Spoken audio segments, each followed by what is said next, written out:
Pag-uusapan natin sa video na ito ang tunay na naramdaman ni Jay Black bago at pagkatapos i-announce ang desisyon sa laban nila ni Mod. So tara.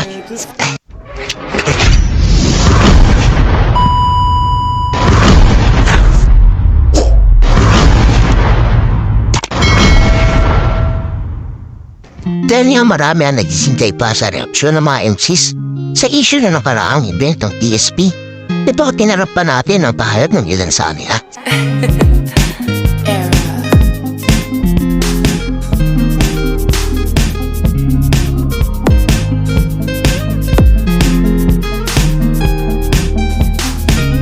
Sir Liv, sana mapansin, ano po masasabi nyo sa laban ni Jay Black at Mod? Eka Malka. Ano to sa laban ni Mod tsaka ni siyempre questionable pa rin sa kahit saan naman. Siyempre hindi naman tayo na aware sa ganun. Hindi naman natin alam na may ganun silang sa loob na ng yun kumbaga sa commissioner na nang galing yun. Ako wala, personally wala naman akong alam, tas wala rin ako dun sa SIP, diba? Pero siyempre yun, tingin ko lang magiging butas yun lalo na maraming makamot, diba? Maghahalo-halo yung komento ng crowd dyan. Dalaw tournament, tapos may 100, may 101 million na cash prize. Marlo, Alibando, ano masasabi mo sa Mod Jay Black? Wala pa hindi ko pa napapanood kasi yung video, saka wala ako doon sa kaya hindi pa ako makapagbigay ng komento. Sir PSP, dahil sa ginawa ng mga po. Ano nangyari? Ano nangyari? Jay Black ako rito. Kaya mo sinisigaw ng mga tao, Jay Black, wala. Parang kairam lang yun, men. Pero sa akin okay lang. Pero sa mga hindi talaga Hindi talaga! Marami kayo aabangan. Anong nang reaction mo rin sa nangyaring dito? Ako kahit tatanungin ako, Jay Black talaga din ako. Alam ni Mot yun, magkaroon pa nga kami ni Mot. Jay Black, at the same time dikit sa akin, Jay Black na dikit. Hindi, walang yung mga nagsasabing iba pag live, iba talaga pag lives. Kaya so abangan nyo. Yan, sana pag lumabas yung video, mag-comment kayo ng naaayon sa komento nyo. Huwag kayong bumase lang dahil sa comment ng iba. Bigyan nyo ng kalayaan yung sarili nyo, maglahad ng damdamin nyo. Hindi yung ay ganito si yung ganito yung comment. Hindi, lahat kayo malaya magkomento. Inisipin yung yung gusto, yung kung anong prescription nyo sa battle, kung yung nyo, findings nyo, ayun ang ilahad nyo.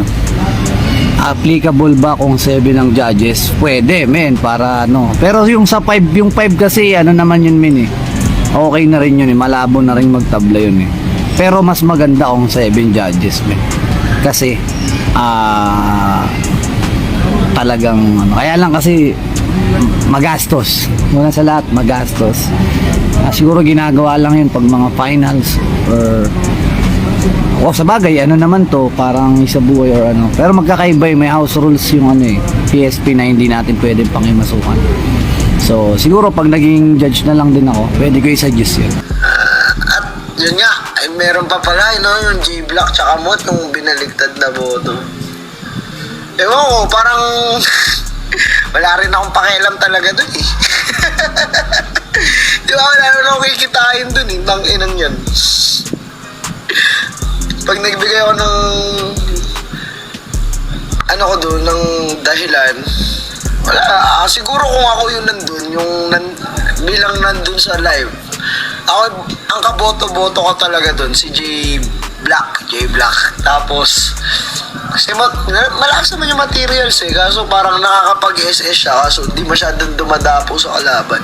O nakahagip lang, hindi fully damage. Parang ganun yung napanood kong laban.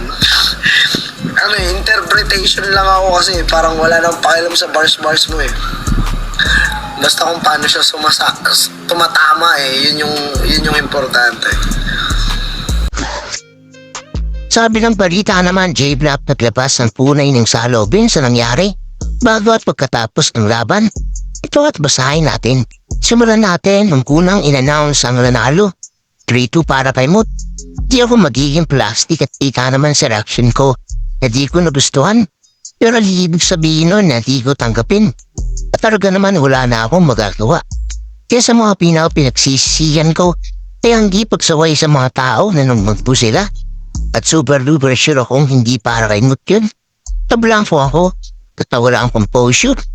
Isa din yung inaasal ko sa stage. Hungarian champion yun. Hindi ako yun. Dala na rin ng naghalong-halong pagod, frustration. Kaya naging ganun ako. Pasensya na talaga, guys. So yun, moba ako sa stage at oo.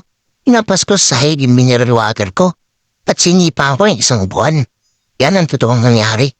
Ginawa ko yan kasi gusto kong iwan sa lahat ang bigat sa lugar na yun. Uwi akong walang dalang negative energy. Makikita ako ng anak ko nakangiti na parang nanalo ako ng 1 billion. Pasensya na sa way ko. Pagtanggal ng frustrations. Pero ganun talaga ako. At big shoutout sa mga brothers na si Kuya Sap. At by 6th Street, pinakalama ako. So yun, nakangiti na ako lumabas ng venue. Ito ang ngiti, guys.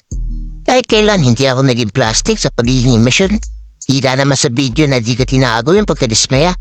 Oo, nandun na tayo, guys. Nakakala ko rin ako nanalo. Pero late na nag-thinking na pakakala ko ng talaga yun. Kaya nga may gadgets kasi sila kakato sa kung sino karapat dapat. Isa din sa pinaka-nakakonsensya ko, ang hinasad ko kay Mut sa stage. Si Mut ipa ng MCs nakakahanga pa talaga sa skills niya ang rapper at ugali niya bilang tao. Tunay nga kampiyon, may babalik ko lang sana ang panahon at di naging kanan yung hasal ko. Pero wala kailangan kong matuto sa mangyayaring yun. Tatlo kayaan mangyari yun ulit at si Mut na nagturo nun sa akin. Salamat tol. Sa'yo na nga, tingin niyo ba masaya ako ngayon? Tingin niyo ba pagkatapos kong nambas ng venue, natanggap na yung nangyari tapos may habol sa akin na binaliktad daw ang resulta at ako daw ang nanalo? Sasaya ako? Ilang araw na akong hindi nakakatulog ng maayos, hindi ka deserve. Naganda ako, nire-reply ng mga bumibili ng tickets, nag-meet up. Nagmamapsin, matula na akong maayos na oras sa anak ko. Habang ginagawa pa yun, ibis na mabunutan ako ng sinek, parang sinaksak pa ako sa puso.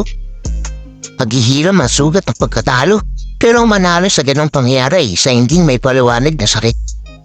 Nag-effort kami ni Mot ang maging classic yung battle, hindi para maging controversial. Tagal akong nagpagaling mentality, alam na nakakilala sa akin yan. Hindi birong depression. Pumalik akong clean cut o pogi, at mas ginalingan ng pag-battle. Pero mukhang papangit na naman ako nito. Kung kailan unti-unti ko na naibalik ang kumpiyansa ko sa sarili ko, tsaka naman nangyari kong lahat. The fuck na nagtatype ako na itong 5 AM, talagang hindi ako okay. Inisip ko pa talaga ang susunod kong gagawin. Baka hindi talaga para sa akin itong shit na to. Kayo ba? Anong masasabi niyo sa bahay ni J-Black? Tingin niyo ba sino ang may kasalanan sa nangyari? Ang founder ba si Mr. Pibus o mga hurado? Comment pa lang sa loob mo sa baba nung pag-usapan natin yan. Sorry lang. God bless. Di ako patok, di ako malakas, walang stilong pumatak. Di ganun ka-teknikal, di ganun ka nakakatawa, pero salamat pa rin sa palakpak. Responsibilidad sa liga, responsibilidad sa pamilya. Tumatanggi lang ako kay Enigma pag may mabigat na problema. Nung pandemya, heavyweight, takot na magpakita. Ako, swab test from Cebu to Manila. Inisip ko ba yung kaligtasan at kalusugan ko? Hindi na. Yung TF ko, worth it ba para pumunta? Hindi pa. Pero nang nagbunga na, kala nyo talaga sumambalan ako sa gera. Ibahin nyo ako sa mga champion nyo punyeta na kailangan pa ng malaki na kwarta para lang ulit magpakita.